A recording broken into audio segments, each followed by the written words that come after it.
Oke, shalom. Oke, hari ini kita belajar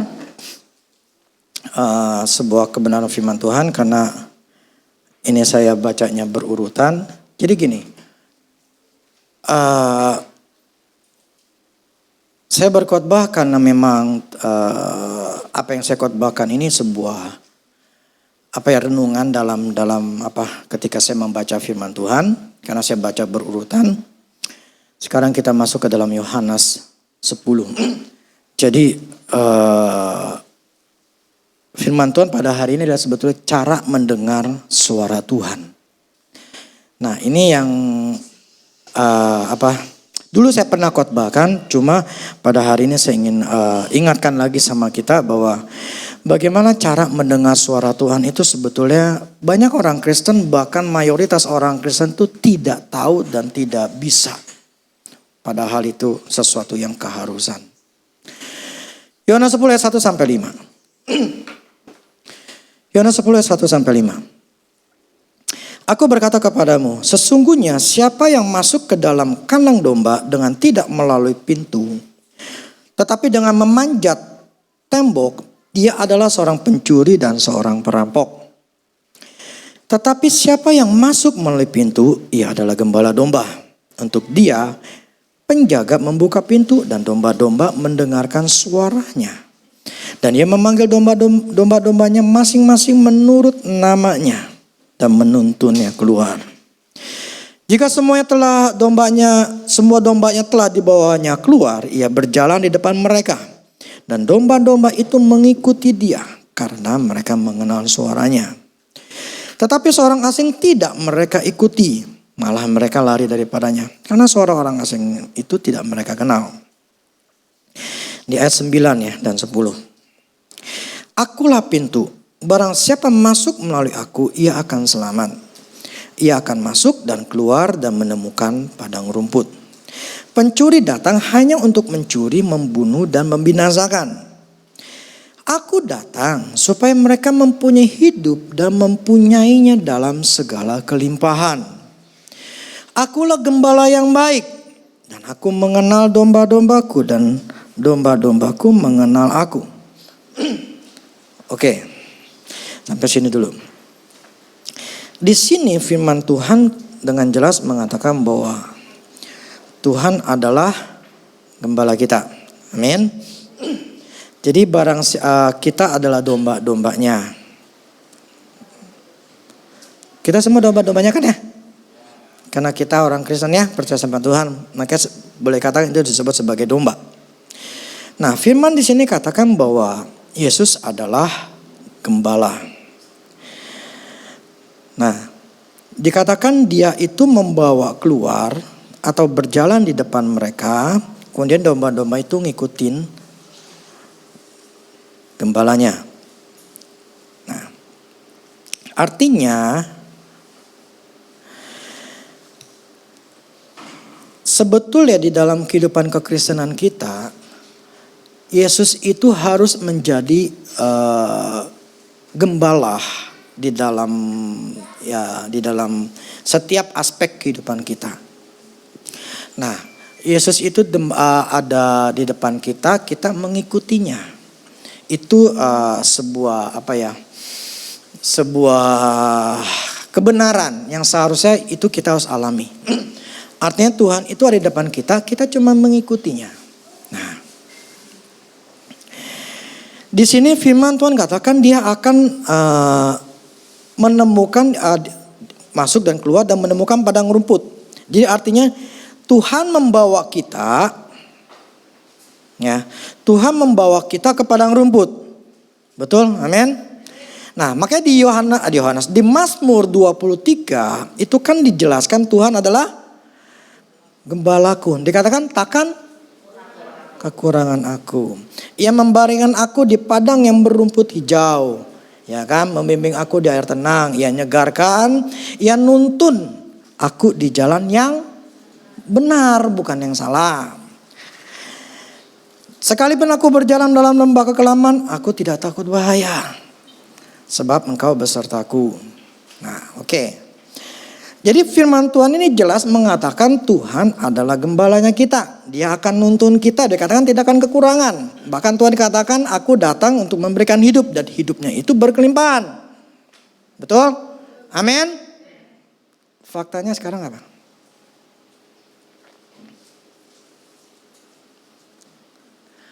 Fakta dalam hidup kita apa?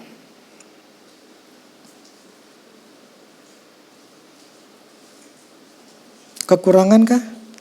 Atau kita sedang dalam berbaring dalam rumput hijau, kita dalam keadaan tenang, dalam keadaan damai, dalam keadaan damai sejahtera, kita dalam keadaan firman katakan berkelimpahan, kita hidup di dalam kesehatan, dalam aman, keluarga aman, kita tidak bermasalah dalam keuangan. Fakta di lapangan apa?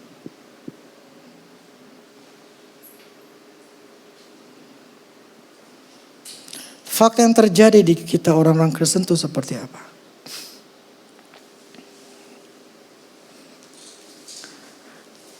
Buahnya dalam kehidupan kita, kalau memang kita menjadikan Yesus sebagai gembala, jelas semua yang Tuhan ngomongin, bukan saya ngomongin ya, Tuhan yang katakan, itu kita alamin. Kita sehat, kita diberkati, kita hidupnya di keluarga bagus, kita mau beli makanan, mau beli apa enggak ada masalah, kita mau butuh apapun juga tersedia, suami istri baik, pekerjaan kita baik, itu kan yang Tuhan katakan, akan kekurangan. Oh hilang nih. Takkan kekurangan aku. Yang menyegarkan berarti tidak ada namanya tekanan, tidak ada namanya stres, tidak ada namanya bingung. Kan di sini menyegarkan, arti namanya seger ya seger gitu loh. Sesuatu yang sifatnya ya tidak loyo, tidak tertekan, tidak marah, tidak khawatir. Berjalan dalam lembah kekelaman, aku tidak takut bahaya. Artinya ketika ada dalam masalah, apakah kita jadi ketakutan? Apa faktanya di dalam hidup kita?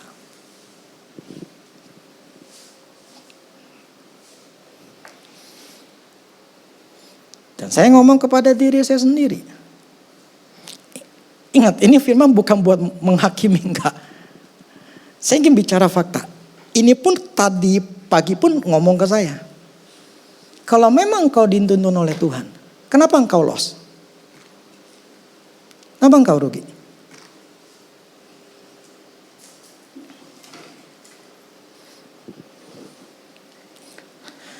Saya ingin katakan begini.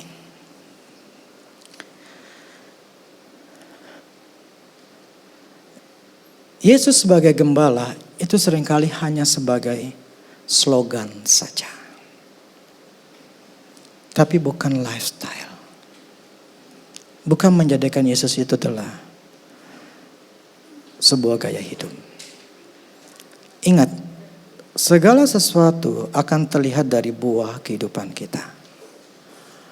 Kita ngelakuin firman Tuhan atau tidak, itu semua akan terlihat dari buahnya. Mau ngomongin apapun juga sayang, pokoknya buahnya mana. Karena buah dalam kehidupan kita itu nggak bisa dibohongin. Itu pasti nyata dan terlihat. Kalau kita memang kurang berarti memang gak ada buahnya. Kalau kita memang sakit berarti kita gak ada buahnya. It's so simple. Berarti kita ini menjadikan Yesusnya ini hanya seperti slogan, tapi kita tidak ada kehidupan memang mengikutinya. Seberapa sering kita mengikut Tuhan dan seberapa sering kita menolak Tuhan, tuntunan Tuhan. Karena memang hidup kita itu akan menyatakan. Saya ada baca ada sebuah tulisan gitu ya. Kalau engkau ingin melihat dirimu katanya. Kalau engkau ingin belajar lebih. Kalau engkau ingin belajar lebih. Kamu belajarlah dari anakmu. Oh, maksudnya apa? Kamu lihat anakmu seperti apa?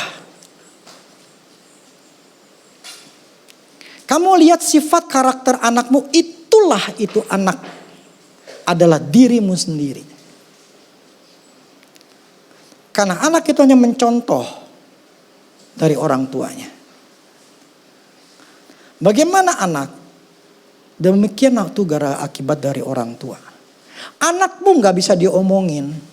Itulah engkau sendiri adalah orang yang tidak bisa diomongin. Saya katakan begini, semua itu akan terlihat dari buahnya. Kita tidak bisa menyangkali semua kalau itu ternyata fakta di hidup kita adalah seperti itu. Kita tahu Mazmur 23. Tuhan adalah gembalaku, takkan kekurangan aku. Adakah itu adalah sebuah kebenaran yang memang kita hidupi? Bahwa Yesus adalah gembala kita.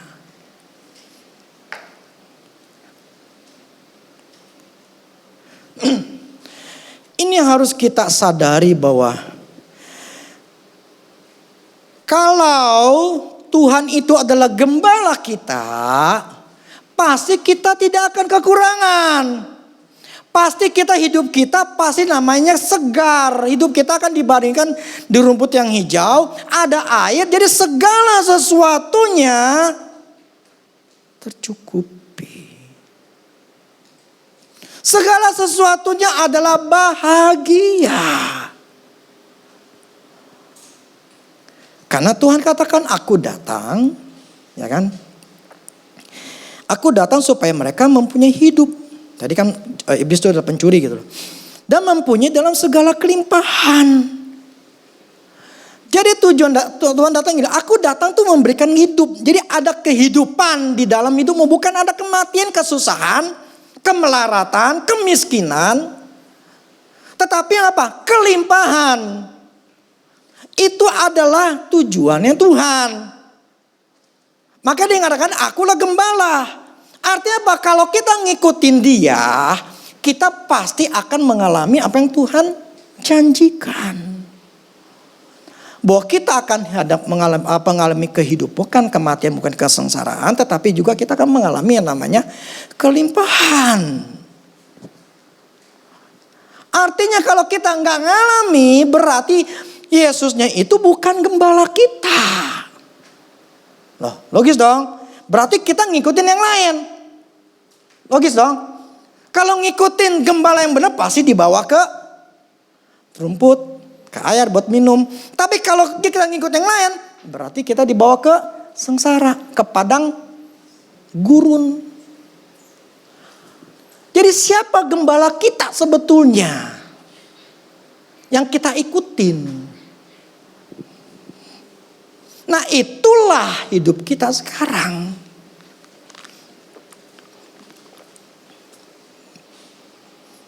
Enggak. Sehingga kita semua ngerti begini. Firman Tuhan itu bukan hal yang mudah. Yang saya ingin kita sadari, kita ini butuh dibetulin. Kita ini butuh disadarin. Kita ini butuh diengehin gitu loh. Kadang-kadang mesti digambar pak supaya sadar gitu loh. Saya ingin katakan inilah fakta dalam hidup kita, inilah keadaan hidup kita yang kita nggak bisa sangkal. Memang sekarang kita ngalamin. Memang faktanya kita sekarang seperti ini. Yang saya maksud kalau kita sadar, kita ngaku lah. Memang saya berarti tidak ngikut Tuhan. Nah artinya apa? Berarti gue mesti berubah. Berarti saya mesti cari tahu. Berarti saya berusaha. untuk bisa berubah. Karena sekarang ini saya ngikutin yang lain. Makanya saya susah. Nah, nangkap ya? Jadi tujuan saya adalah seperti itu.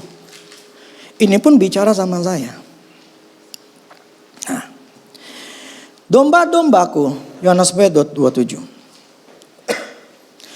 Domba-dombaku mendengarkan suaraku, dan aku mengenal mereka, dan mereka mengikuti aku.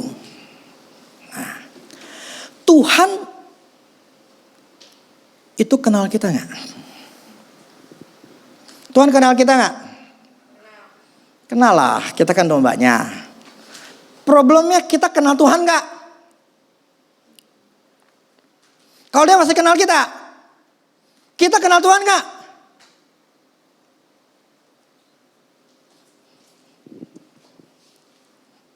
Ayo, kita kenal Tuhan gak?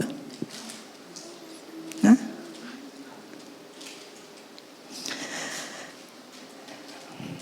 Makanya Pak si Ayub katakan, bukan karena aku tahu Tuhan dari orang lain. Sekarang aku bisa mengenal Tuhan. Kita orang Kristen kebanyakan cuma tahu Tuhan doang. Kalau kenal Tuhan, pasti dengar suaranya. Sekalipun misalnya, si Pak Presiden telepon saya kan udah sering dengar di TV. Ketika saya ngangkat telepon dia ngomong, saya bisa kenalin nggak? Enggak. Ada keraguan saya, ini siapa? Lawang saya nggak tahu siapa dia. Saya nggak pernah, dia nggak kasih tahu. Saya ini presiden, saya Jokowi. Lah kan saya nggak tahu, saya cuma angkat, halo, ya siapa? Paling saya berpikir, tukang kartu kredit, nawarin mulu. Saya nggak akan bilang Jokowi ya, Pak Jokowi ya. Saya nggak akan bilang begitu. Kenapa ya? Saya baru pertama kali dengar. Kita orang Kristen enggak kenal Tuhan. Taunya dari mana? Enggak kenal suaranya Tuhan. Enggak tahu Tuhan itu seperti apa suaranya. Enggak ngerti firman-Nya. Kalau kita kenal Tuhan, kalau kita kenal suaranya Tuhan, hidup kita pasti bahagia. Ini fakta loh ya. Karena gak mungkin salah, Tuhan gak mungkin salah. Karena dia katakan, aku adalah gembala, aku akan menuntun di jalan yang benar, di rumput yang hijau, dengan air yang tenang. Dia akan tuntun dibawa ke sana. Nah kalau kita dituntun sama yang lain, kita akan mengalami kesalahan, kesusahan, kemararatan, penyakit, keluarga hancur. Itu berarti kita bukan dituntun sama Tuhan. Kita dituntun oleh yang salah, yaitu iblis. Saya ingin kasih tahu bahwa kita adalah orang-orang. Kalau kita mau nyadari, gua seharusnya menjadikan Kristus itu adalah gembala. Nah, untuk bisa menjadikan Tuhan gembala, berarti kita harus kenal Dia. Kenal Tuhan. Kalau kita nggak kenal Tuhan, kita nggak akan mungkin bisa bahagia menemukan apapun yang Tuhan sudah sediakan. Nggak bisa. Sadarlah, gue belum kenal Tuhan, gitu loh. Akuilah memang gue belum kenal Tuhan. Dan artinya apa? Berusaha. Bagaimana cara gue kenal Tuhan? Bagaimana gue bisa dituntun sama Tuhan? Gimana caranya Tuhan? Ini yang saya ingin kasih tahu. Supaya kita semua pertama disadarin dulu memang kita kondisinya adalah gak kenal Tuhan. Jangan ngakuin saya kenal Tuhan. Faktanya apa? Hidupmu kayak apa? Itu aja. Loh tapi kan saya begini loh. Udahlah gak usah ngomong. Buah lu gimana? Saya pokoknya orang mau ngomong apapun. Itu pendeta ngomong apapun juga. Saya katakan buah kehidupanmu apa? Simpel. Kenapa? Dari dulu saya diajarkan. Ujung-ujungnya adalah orang itu ngelakuin firman Tuhan atau tidak melakukan firman, itu ada terlihat dari buahnya. Lihat yang 5 aspek itu. Corona ini gimana? Takut, pengecut, khawatir. Itu kan masalah jiwa. Masalah percaya nggak percaya. Kedua, keluargamu kayak apa? Bagus gak? Anak-anaknya gimana? Baik atau enggak? Ngelawan apa enggak? Sehat atau enggak? Suami istri seperti apa? Ketiga, kesehatanmu apa? Kau ada orang yang menjaga tubuh atau enggak? Sehat, banyak penyakitan atau apa? Yang keempat, kerjaanmu apa? Bagus gak? Berhasil gak? 5, uangmu apa? Gimana? Mengharapin orang lain? Atau apa? Semua 5 aspek kehidupan ini semuanya nggak bisa diumpet-umpetin. Itu semua akan terlihat. Jadi nggak usah ngomong ya saya kan baca firman Tuhan, bla-bla. Faktanya aja lah. Nangkap ya? Saya ingin ngomong begini loh. Saya tuh nggak peduli orang itu punya urapan. Saya nggak peduli orang itu seorang pendoa syafaat yang berjam-jam bisa berdoa. Saya nggak peduli gituan. Benar. Saya cuma hanya peduli buah lu apa. Oke, lu sebagai pendoa syafaat, lu punya uang nggak? Lu suami lu gimana? Lu punya ini gimana anak lu? Semuanya akan terlihat. Mau ngapain sih gemeter begitu? Tapi pas sampai rumah ngamuk-ngamuk, suami diomel-omelin, suami dikasarin, suami direndahin. Buat apa? Munafik itu namanya. Lebih baik lu gak usah jadi pendoa syafaat daripada pakai topeng di rumah, tapi fakta di rumahnya udah kesehatan. Jadi saya ingin kita semua ngerti. Saya diajarkan sama Tuhan. Perbuatan saya harus menampilkan fakta dari apa yang saya khotbahin. Karena percuma saya khotbah kalau fakta di luarnya saya gak benar. Gak ada gunanya. Oke. Saya balik lagi begini. Jadi untuk seseorang itu bisa dituntun sama Tuhan, mengalami kebahagiaan di dalam 5 aspek hidupnya. Itu berarti orang itu mau dituntun atau bisa dengar suara Tuhan. Kalau nggak bisa dengar suara Tuhan, ya nggak bakal bisa dituntun sama Tuhan. Ya dong. Jadi membuat kita berhasil, membuat kita bahagia, artinya apa? Kita harus dituntun atau bisa mendengarkan Tuhan bicara. Tanpa kita tidak bisa dengar suara Tuhan, kita pun tidak bisa dituntun, nggak bisa. Semuanya harus bisa dengar suara Tuhan dulu, baru bisa dituntun. Kalian pernah nonton video kan, yang waktu saya nggak tahu tuh negara mana, Israel atau apa ya. Ketika banyak wisatawan, si penjaganya kasih tahu si gembalanya, ngomongnya begini, suaranya kata-katanya gitulah. Nah wisatawan ini teriak, manggil gitu loh, itu domba-dombanya, wah gitu. Itu dombanya makan aja nggak peduli gitu loh. Dia teriakin lagi yang lain, manggil gitu, nggak peduli, dia makan aja itu domba. Tapi ketika si gembalanya ngomong, dia teriak, itu langsung dombanya yang lagi makan langsung nengok ke gembalanya. Nah itu membuktikan bahwa si domba itu dengar atau kenal suara gembalanya. Nah wisatawan yang lain, ya dia gak dengerin, orang dia gak kenal. Nah artinya kita ini sering kali Tuhan ngomong sama kita gak dengerin.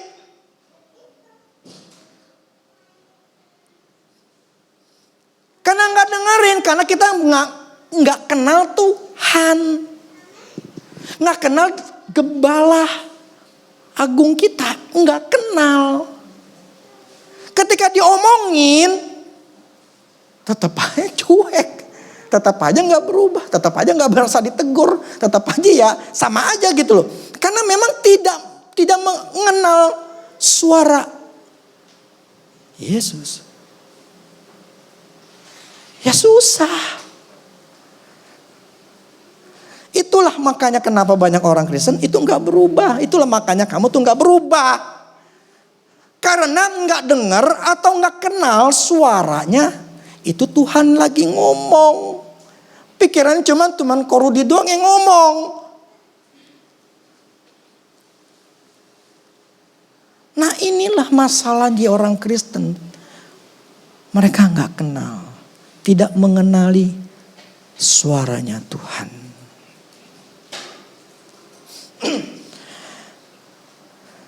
Jadi kekurangan kita tidak mengikut Tuhan sebagai gembala. Karena kita tidak kenal suaranya. Oke. Saya masuk ke poin selanjutnya. Jadi gimana caranya kita kenal suara Tuhan? Oke lah, gue mesti kenal suara Tuhan. Tapi gimana caranya gue bisa kenal suara Tuhan supaya gue bisa tahu ini Tuhan atau tidak? Tahu caranya? Kita bisa kenal Tuhan cuma satu cara, yaitu melalui Roh Kudus. Tanpa Roh Kudus nggak bakal bisa kita akan bahagia, nggak bakal bisa kita akan bisa mengalami terobosan, nggak bakal. Karena poinnya yang membuat kita bisa itu cuma Roh Kudus. Kalau kita meremehkan Roh Kudus, kita tidak menganggap Roh Kudus, ya sudah hidupmu juga nggak ada apa-apanya. Begini, coba dibuka Yohanes 14 ayat 26.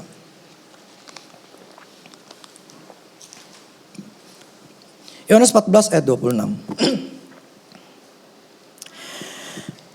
Tetapi penghibur, yaitu Roh Kudus yang akan diutus oleh Bapa dalam namaku, dialah yang akan mengajarkan satu hal, hanya kerjaan, hanya kerohanian, mengajarkan apa? Segala sesuatu. Jadi semuanya dalam hidup kita itu Roh Kudus akan ajarkan dan akan mengingatkan kamu akan semua yang telah kukatakan kepadamu. Artinya Roh Kudus inilah yang ngajarin semuanya. Jadi siapa bilang cuman hanya kerohanian? Nggak ada hubungannya gereja firman Tuhan dengan kerjaan. Orang itu nggak ngerti. Selalu semuanya ada hubungannya. Roh Kudus itu yang bisa ngajarin segala sesuatu. Termasuk belajar. Ya Fel?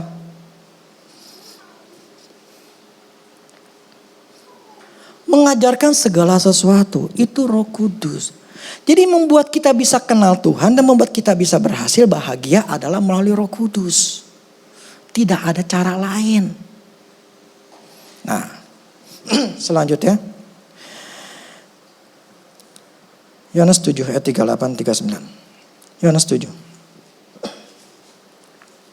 Barang siapa percaya kepadaku, seperti yang dikatakan oleh kitab suci, dari dalam hatinya akan mengalir aliran-aliran air hidup. Yang dimaksudkannya ialah roh yang akan diterima oleh mereka yang percaya kepadanya. Sebab roh itu belum datang karena Yesus belum dimuliakan. Yang singkat adalah posisi Roh Kudus itu ada di mana? Roh Kudus ada di mana? Ada di mana? Ya ini kan firman Tuhan ngomongnya di mana? Ya di hati. Dari dalam hati mengalirlah aliran hidup dari dalam hati. Nah, terus disambung maksudnya apa? Itu Roh Kudus yang akan diterima bagi orang percaya. Artinya apa? Roh ketika orang itu terima Roh Kudus, itu Roh Kudusnya ada di dalam hati kita. Nyaho. Nah, itu adalah dalam hati kita gitu loh. Nah, di hati kita itu tempatnya Roh Kudus. Sekarang hati kita ada di mana? Di sini? Di dalam mana? Di sini? Di mana? Di hati-hati ada di mana? Di dada kita. Ngerti nggak? Jadi hati manusia secara fisik itu ada di hati, di dalam diri kita ini, di dalam dada. Nah di tempat itulah hati itu juga secara fisik, itu secara rohnya ada di situ. Jadi Roh Kudus itu ada di hati kita, bukan di otak kita. Nangkap ya? Yang saya maksud gini, ini posisinya harus tahu. Posisi Roh Kudus di sini, di bawah, di dada kita. Posisi Roh Kudus bukan di atas, bukan di otak. Maksudnya apa? Kalau dengerin suara Tuhan, bukan di atas, di otak. Di mana? Sini. Artinya apa? Kita dengerin di sini. Dengerin tuh yang di sini, yang di bawah, bukan yang di atas. Kenapa ini penting? Penting. Karena kalau kita salah posisi dengerinnya, dengerin di atas, salah. Pasti salah. Karena posisi Roh Kudus bukan di atas. Posisi Roh Kudus ada di hati. Tapi melalui hatilah otak kita bisa ngerti.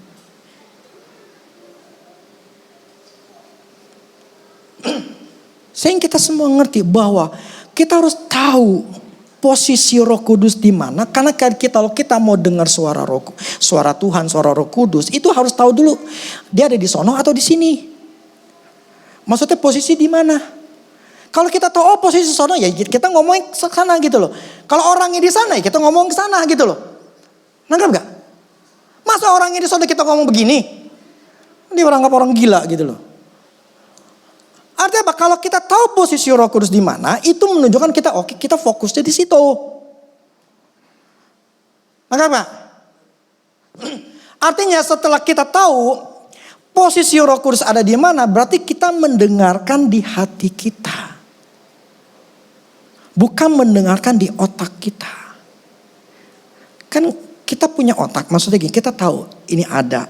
Ngedengarnya ini ada di bawah, ngedengarnya di atas. Nah, kalau ngedengar di sini kita kan tahu gitu loh. Kita kan berasa. Tapi kalau di sini, kita kan tahu ini ada di atas otak gue yang ngomong. Soalnya banyak kita katakan ini Tuhan yang ngomong atau gue yang ngomong atau Tuhan yang ngomong. Maka kita harus tahu dulu posisi di mana. Maka soalnya begini, saya di tahun 2000 pokoknya ketika sejak Mahanaim itu saya disuruh sama Tuhan. Saya nggak diberkati saat itu. Saya fokus sama Tuhan, lu pokoknya harus tahu firman. Lu harus ngerti cara mendengar suaraku. Engkau harus fokus sama aku. Kenapa? Tujuannya supaya saya punya fondasi yang kuat. Saya harus punya fondasi yang kuat. Jadi saat itu 2003 tahun itu dimana mulai Mahanaim. Itu nggak ada istilahnya saya diberkati. 2004 juga enggak. 2005 malah makin susah. Karena saat itu memang saya lagi diproses sama Tuhan. Untuk mengertikan hal ini. Ini saya udah khotbah berapa tahun yang lalu gitu loh. Karena memang caranya adalah seperti itu. Jadi tadi saya awalnya. Tuhan adalah gembala kita. Dia ada di depan kita. Nah untuk di depan kita harus ngikutin dia kan. Nah kalau ngikutin dia berarti apa? Kita harus dengar suaranya. Tadi seperti gembala yang tadi. Dia manggil, jadi dengar. Artinya apa? Kita harus dengar suara Tuhan dulu baru kita bisa ngikutin. Lah kalau kita nggak bisa dengar suara Tuhan gimana bisa ngikutin? Maka nggak? Logika nggak? Logis gitu loh. Itulah yang membuat karena kita ngikutin yang lain. Kita selalu gagal. Kita susah. Maksud saya gini. Mulailah sekarang gue mesti fokus. Gue mesti dengar suara Tuhan dulu.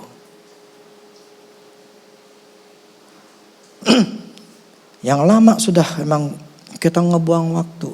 Tetapi sekarang mulailah belajar. Gue mesti dengerin suara Tuhan dulu. Gue mesti belajar dengan suara Tuhan. Ini hari ini saya ingin bahas. Ya, saya ingin kasih tahu posisinya dulu. Nah.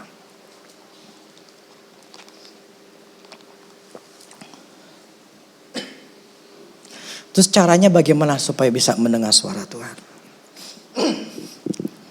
Jangan yang dulu saya katakan ada hamba Tuhan yang perempuan. Kalian mau dengar mendengar suara Tuhan. Puasa 40 hari. Pasti dengar suara Tuhan. Saya bingung. Orang penyakit mah gimana ya?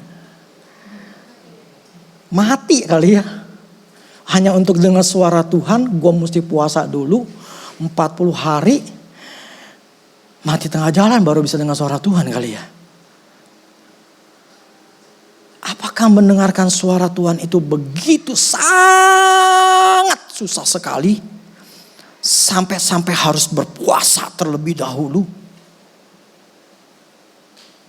Baru bisa dengar suara Tuhan. Sebegitu susahnya Tuhan ingin diketemukan. Sebegitu susahnya ke Allah Bapa untuk ngomong sama kita. Harus disusahkan dulu.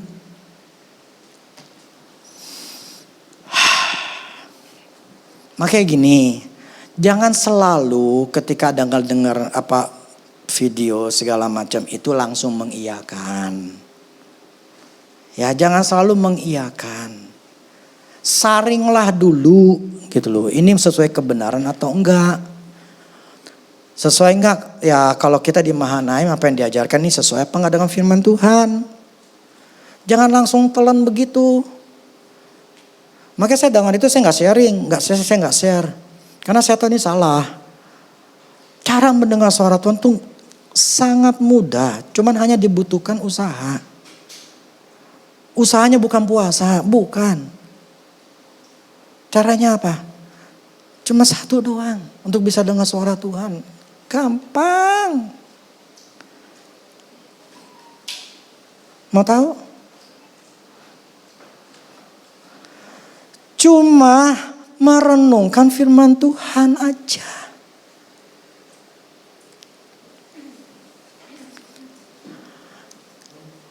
Saya bukan suruh baca loh ya. Banyak orang suka baca firman Tuhan.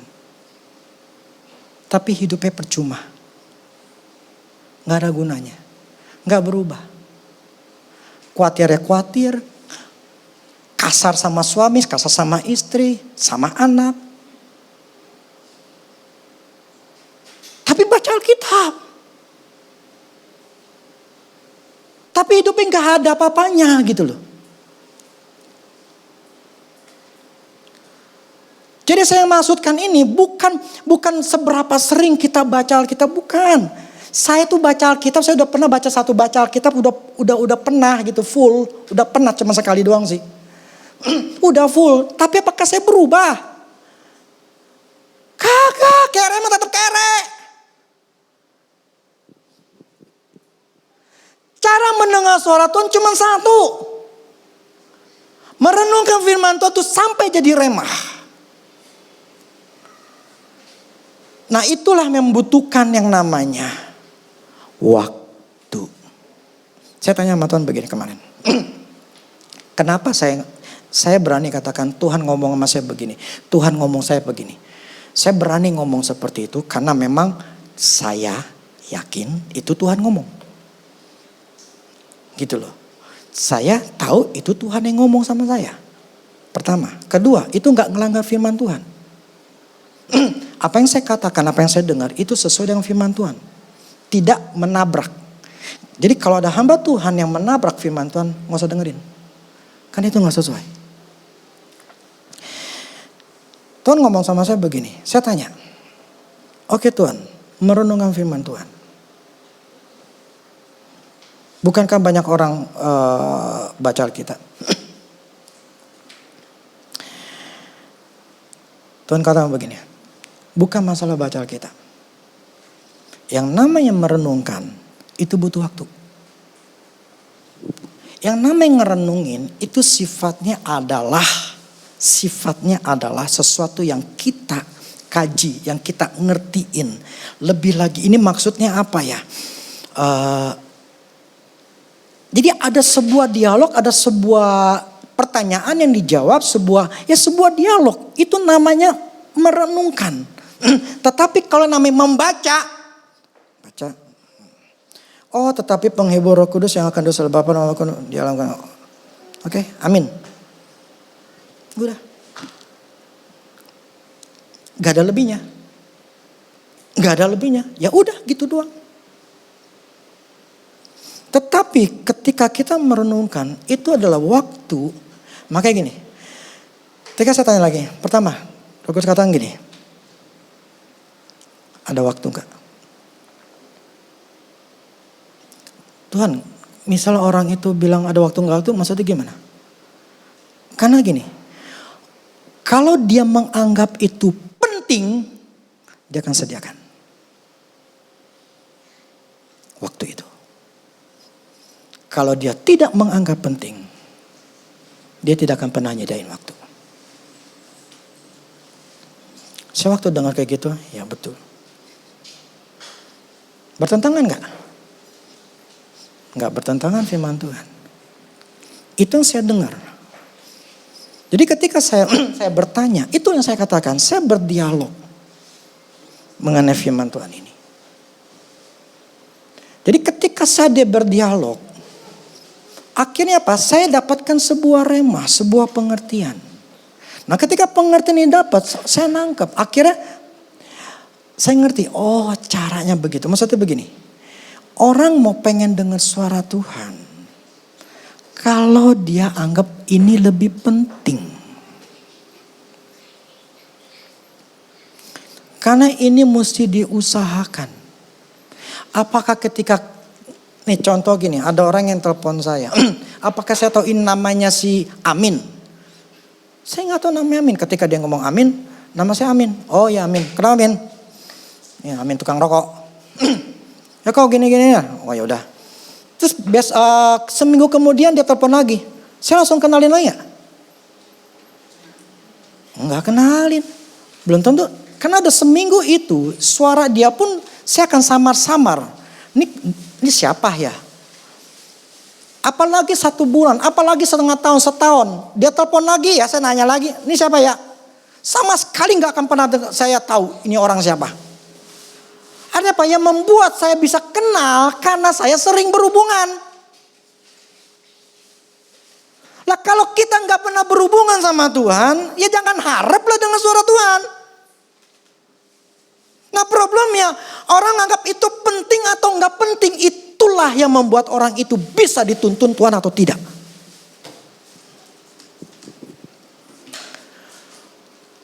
Mendengarkan suara Tuhan itu butuh usaha, bukan butuh puasa. Nanggap ya? Usaha untuk memberikan waktu sama Tuhan, untuk bergaul sama Tuhan karena menganggap dia lebih penting. Kalau kerjamu lebih penting ya tidak akan pernah bisa.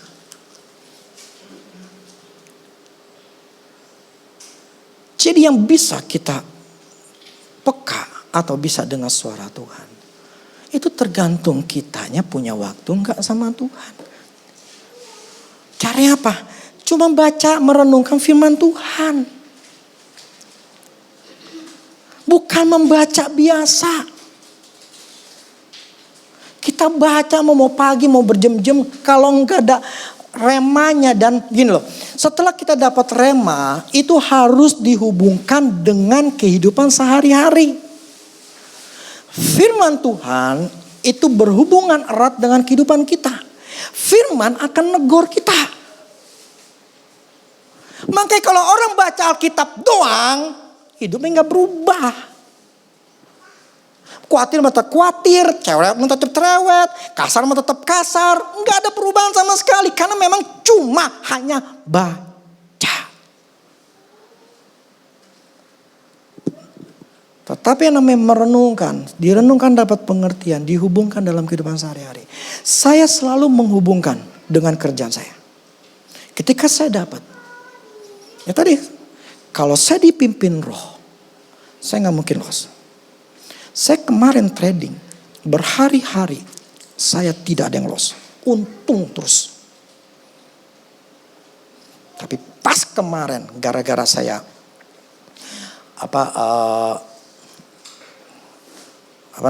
terapi, saya udah untung.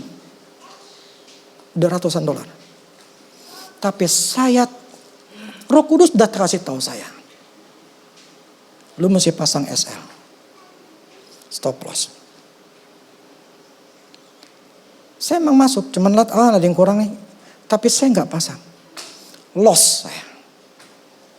Saya nggak dipimpin. Saya nggak dengerin. Padahal berhari-hari saya nggak ada yang rugi.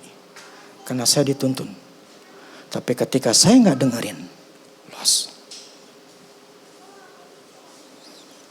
Inilah saya masuk ke dalam kehidupan sehari-hari ke saya. Firman saya renungkan masuk ke dalam diri saya. Sesuai dengan apa yang saya alami. Jadi saya merenungkan, saya khotbah ini bukan untuk menegur kalian, enggak. Ini untuk saya. Tujuannya apa? Sadar kalau kalian tuh memang bermasalah, itu berarti kita nih gak dituntun sama Tuhan. Tuhan tuh bukan gembalamu.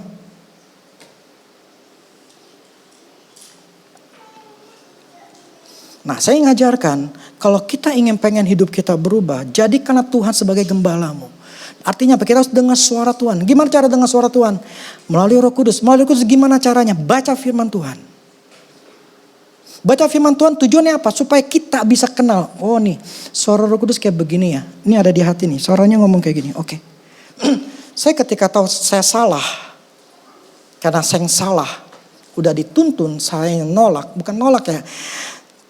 Saya nggak ngelakuin gitu loh. Seharusnya saya ngelakuin, saya tetap untung. Saya udah untung, satu akun tuh $100. Udah untung. Berapa tuh? 1,4 juta. Tapi ketika saya bermasalah kayak gitu, saya pas lagi ke WC. Roh Kudus gimana? Cut off. Saya dengar langsung. Cut. Saya langsung balik, saya langsung cut. Matiin semua. Close semua. Rugi. Salahnya saya. Ya sudah. Tapi saya tahu itu suara Roh Kudus. Ketika saya lihat kemarin, gila. Kalau gua nggak stop ini, habis duit gua. Kalau saya nggak stop, habis di duit. Artinya apa? Itulah membuktikan itu suara Roh Kudus. Yang saya masuk gini, itu Roh Kudus di dalam diri kita, itu akan nuntun kita. Kalau kita tahu suaranya. Kalau kita nggak tahu suaranya, kita pasti salah. Itu tujuan saya hari ini. Jadi ketika saya tanya, Tuhan ini saya harus khotbah apa? Yang ini. Saya hubungkan ke dalam diri saya. Jadi gini, saya khotbah, ini selalu saya katakan membumi, injak bumi. Karena ini sifatnya adalah memang praktek yang harus kita praktekkan dalam keseharian. Kalau kita ingin bahagia, jadikan namanya Yesus itu gembala. Amin. Sekarang mayoritas kalian tuh gak jadikan Tuhan jadi gembala. Faktanya apa? Itu mau kayak apa? Kalau hidup kita benar-benar ngikutin Tuhan, gak mungkin susah. Kalau ngikutin Tuhan pasti bahagia, pasti berhasil. Gak mungkin enggak. Karena firman yang ngomong kayak gitu, dia akan memberikan dan kelimpahan. Allah itu luar biasa baiknya. Tapi itu dibutuhkan kita. Makanya, tahu nggak? Saya dengan satu yang kemarin saya katakan, pekerjaanku adalah percaya. Itu saya mempercayai. Sekalipun saya lost, saya ngomong ke dalam diri saya. Saya ngomong ke diri saya, I will come out as a winner. Saya akan keluar sebagai seorang pemenang. Sekalipun saya ngelihat ini saya salah. Bagi saya begini, udahlah ini salah. Gue lupain. Tetapi gue akan tetap keluar sebagai pemenang. Artinya apa? Saya tetap kerja. Kerja apa? Percaya. Saya gak pikir apa yang sudah terjadi. Gak ada gunanya. Tapi saya tetap percaya. Jadi saya tidak menjadi down, saya menjadi marah, menjadi kecewa. No. Makanya laki-laki mesti punya mental baja, bukan mental tempe. Kena dikit masalah, stres, marah, kecewa, nangis. kabur, gak mau hadapin masalah. Macam apa laki kayak begitu?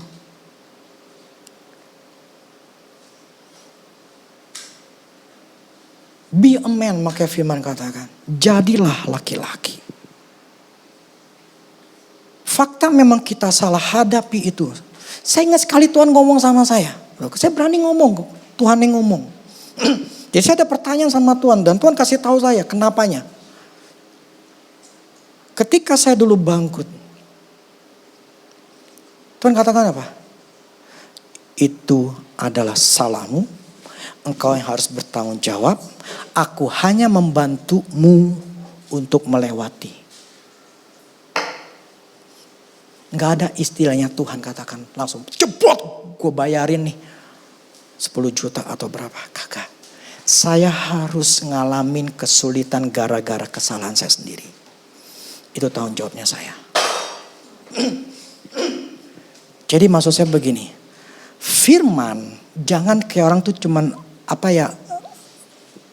nggak membumi gitu loh. Jadi high gitu loh. Ya Tuhan akan memberkatimu. Begini. Tunggu dulu. Lu dituntun gak? Lu bisa dengar suara Tuhan gak?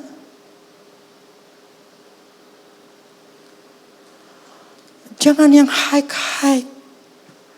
Urapan Tuhan begitu luar biasa dahsyatnya. Oke, puji Tuhan. Hidup lu kayak apa? Makanya saya nggak saya adalah tipe yang hamba Tuhan yang tidak mengagungkan hal-hal seperti itu. Saya lebih suka adalah saya bicara masalah buah lu kayak apa, perbuatan lu kayak apa. Itu aja. Saya nggak peduli karunia, benar. Karunia puji Tuhan itu dipakai untuk memuliakan nama Tuhan, itu cukup. Tetapi bukan untuk dibanggakan, disombongkan. Karena gak ada gunanya. Bagi gua, buah lu mana? Lu bisa bung, pada jatuh. Oke. Buah lu di rumah gimana? Yang paling banyak tahu adalah ya pembantu. Kalau masalah ada pembantu. Jadi saya balik lagi.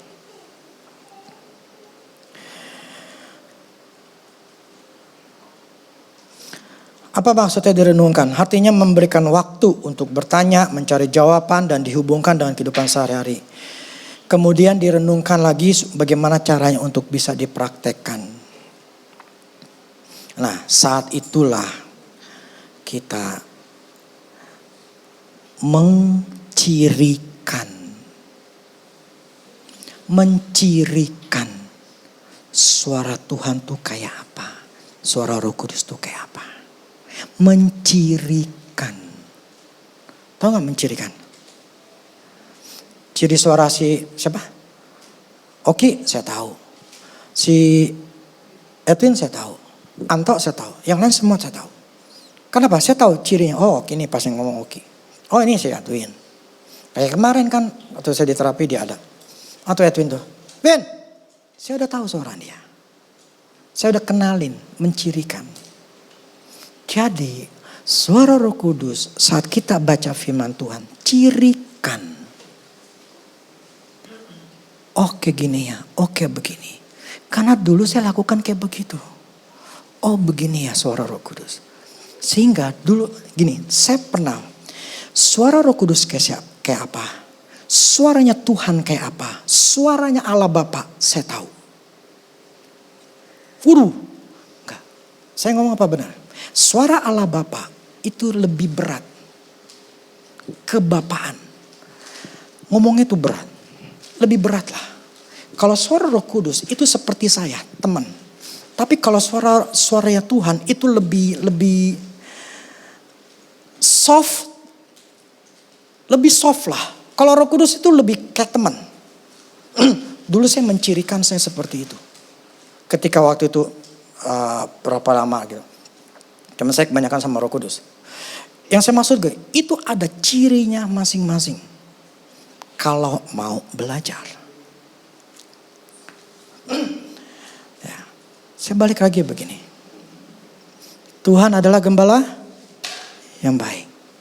Dia akan menuntun kita di padang rumput yang hijau. Dia akan membawa kepada kita ke air yang tenang, ke kehidupan yang kelimpahan.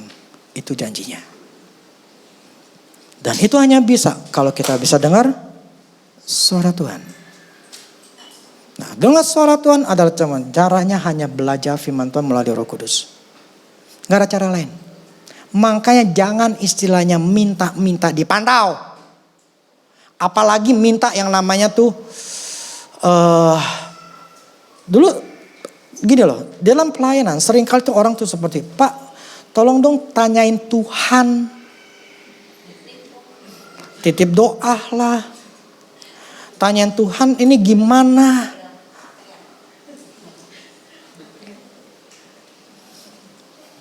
Nggak bisa. Saya kalau dikatakan, Pak, menurut Bapak gimana keputusan, menurut Bapak ini saya harus bagaimana? Saya nggak berani ngomong. Saya hanya mengatakan firman Tuhan. Saya mengatakan sesuai apa yang benarnya. Tapi untuk memutuskan orang itu melakukannya, itu kan harus dia. Misal nih, saya ngomong A bener nih. Tapi pas perjalanannya itu orang nggak tahan lah atau nggak percaya. Yang A-nya seharusnya memang itu benar nyampe. Ternyata dia menggagalkan karena dia nggak percaya atau ngelakuin yang lain. Siapa yang disalahin? Saya akan disalahkan. Tuh Korudi ngomong kayak begitu, tapi kenyataannya nggak begini kok. Wah, nggak bisa. Hidup kita harus kita yang memutuskannya. Amin. Memang di alam roh hanya bisa diperlihatkan sama Tuhan, tetapi tetap keputusan adalah di kita masing-masing. Dan kita harus bertanggung jawab. Nggak bisa orang lain terus bertanggung jawab. Makanya saya tidak mau mengambil tanggung jawab itu. Orang itu harus mengambil keputusannya sendiri dan dia harus tahu apa yang harus dia lakukan. Bukannya saya. Amin. Yang saya ujungnya saya ingin katakan gini. Pentingkan Tuhan. Pentingkan cara mendengar suara Tuhan. Pentingkan itu. Setelah kita dapat suara Tuhan, mengenal suara Tuhan, hidupmu akan dituntun. Jadi gak bakal salah lagi. Anggap gak? Kamu gak akan susah lagi. Karena sudah tahu ini Tuhan yang nyuruh. Sehingga saya tahu ini Tuhan. Karena Tuhan saya yakin gitu. Jadi yakin saya akan berjalan. Makanya gue, ini ayat terakhir deh.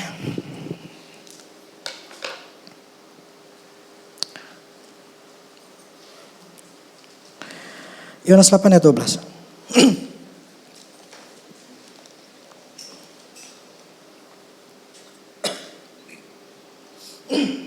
Maka Yesus berkata pula kepada orang banyak. Katanya, Akulah terang dunia. Barang siapa mengikut aku, ia tidak akan berjalan dalam kegelapan. Melainkan ia akan mempunyai terang hidup. Berarti orang yang ikut Tuhan terang gak? Atau bingung gak?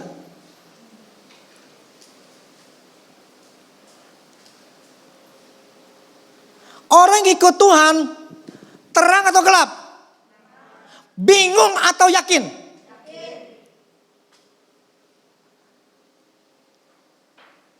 Ini firman yang katakan seperti itu. Karena dia tidak akan berjalan dalam kegelapan, melainkan dia akan mempunyai terang hidup. Di hidupnya diterangi, jalannya akan terang, jalannya akan jelas. Jadi kalau kita nggak jelas berarti nggak ngikut Tuhan. Simple. Dan akuilah supaya apa? Sadar secepatnya. Gue mesti berubah, gue mesti tahu. Gue nggak mau kayak begini terus. Susah gue, anak gue, bini gue, atau apalah kerjaan segala macam. Gue gak bisa begini terus. Gue mesti tahu nih cara jalannya Tuhan gimana. Nah itu yang kita usahakan. Dan itu gak gampang ya. Gak sehari 2 hari loh. Makanya minggu lalu saya katakan kerjakan, percaya. Sampai engkau yakin ini Tuhan yang ngomong. Lakukan.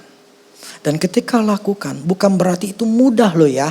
Bukan berarti mudah juga. Jadi jangan nganggap tuh semuanya enteng. Jangan nganggap semua itu pokoknya terbuka lebar. Kemudian wah enak aja lenggang kangkung.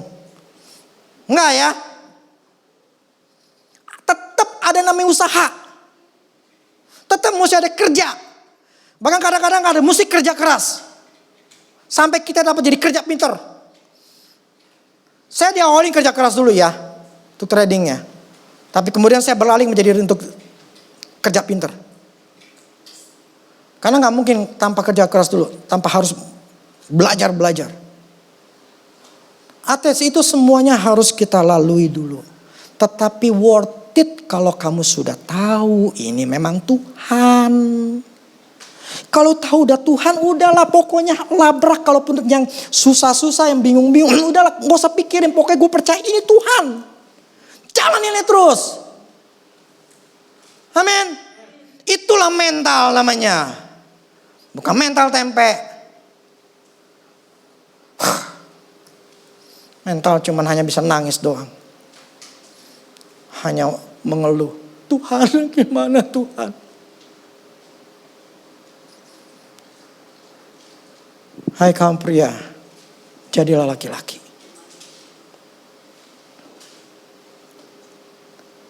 Saya ngomong begini, karena saya punya anak laki-laki 3. Makanya tadi quotes ya, yang tulisan itu. Bagaimana anakmu, demikian engkau. Saya akan menciptakan anak saya seperti apa akibat saya. Boleh saya katakan 80-90% anak terbentuk oleh kepala rumah tangga. Laki-laki. Makanya kalau anak gak diajarin sama bapaknya.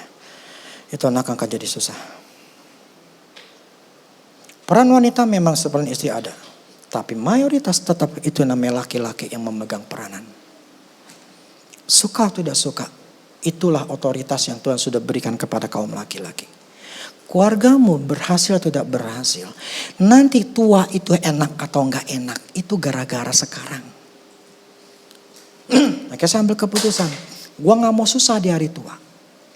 Di hari tua gue cuman enak. Untuk bisa enak berarti gue mesti bersusah dulu sekarang. Gue ngajarin anak untuk membentuk karakter. Supaya hari tua gue gak susah. Gue gak mikirin anak gue anak gue ntar ini nama istrinya segala macam, kagak. Gue gak pikirin, gue yakin anak gue pasti akan berhasil. Tahu posisi sebagai laki-laki, udah tahu semuanya. Kenapa? Karena saya udah ajarkan. Tapi kalau kalian masih punya anak kecil yang gak pernah diajarkan, satu hari kamu akan susah. Percaya sama saya, karena saya udah lihat orangnya.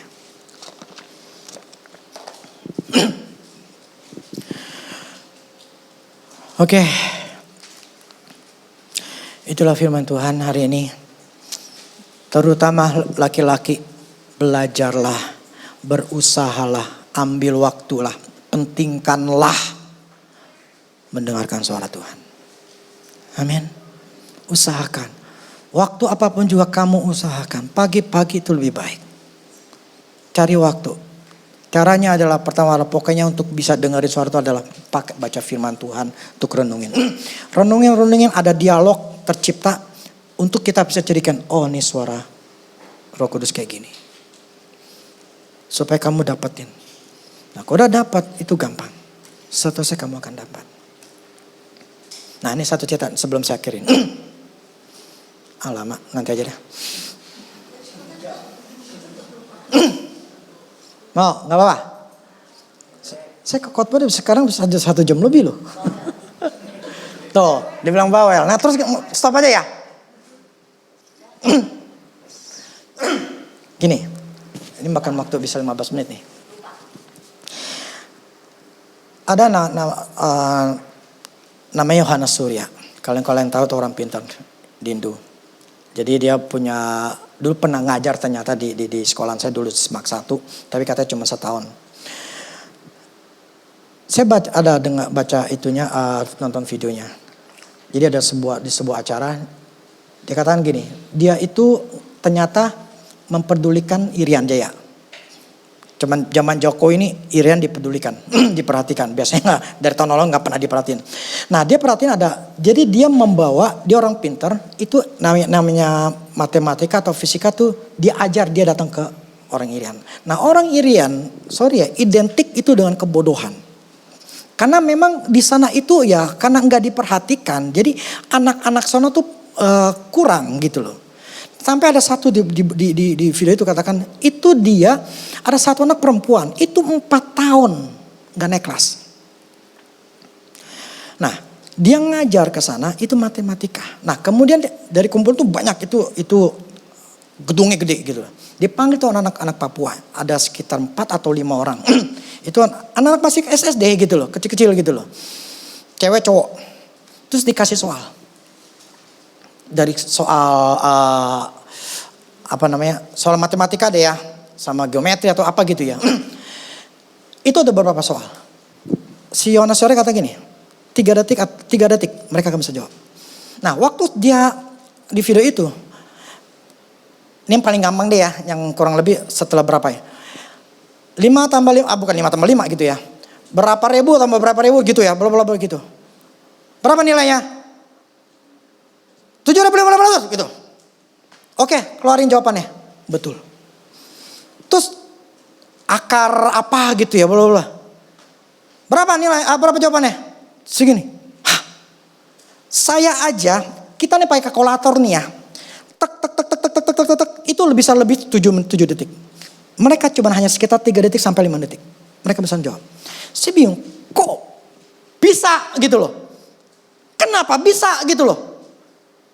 Itu anak yang tadi 4 tahun gak bisa naik kelas. Tahu gak? Itu anak juara. Juara entah matematika atau fisika. Itu jadi juara. Gini loh. Apapun Tuhan bisa bicara. Yohanes sore katakan begini. Sesuatu masalah itu yang sulit. Maksudnya perhitungan segala macam. Itu bisa diselesaikan dengan cara mudah. Gimana caranya? Dibilang nanti ketemu sama anak itu gimana caranya. Karena itu sangat susah. Susah, saya akui. Susah banget. Yang gampang nih angkat kalkulator aja. Kita kalah. Karena itu panjang. Gitu loh. Tapi mereka bisa jawab hanya hitungan 3 detik. Sampai 5 detik. Jadi semua tuh ada caranya. Si Yohanes kasih tahu nih caranya begini. Kalau misalnya ada 5 binatang, kakinya 4. Kemudian ada kakinya juga 3. Kakinya 2. Nah berapa banyak binatangnya? Nah kan kita bingung. 4 ada 2. Ini berapa? Nah dia kasih tahu nih jawabannya. Ini loh caranya. Gampangnya begini. Terus gampangnya begini. Oh iya betul juga. Gampang ketemu jawabannya. Gak pusing-pusing. Nah yang saya nangkap begini. Ini. Ada cara mudah untuk menyelesaikan masalah. Bagi kita. Mata kita lihat itu susah. Tapi di mata Tuhan itu ada yang gampang sekali. Gampang banget. Jadi ketika saya melihat itu mereka jawabannya tambah-tambahan yang panjang begitu. Dan saya melihat itu susah gitu loh. Tapi ternyata gampang di mata mereka. Saya ngambil keputusan, oke, berarti Tuhan. Apa yang susah menurut saya untuk melihat trading. Berarti ada cara gampang untuk melihatnya.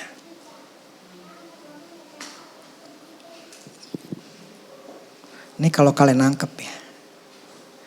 Masalah hidup kalian.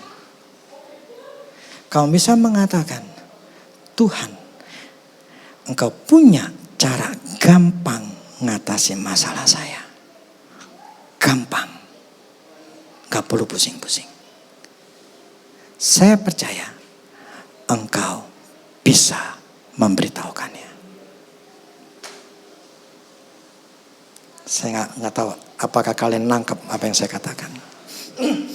Tapi ketika saya baca, saya dengar itu video, saya nangkap.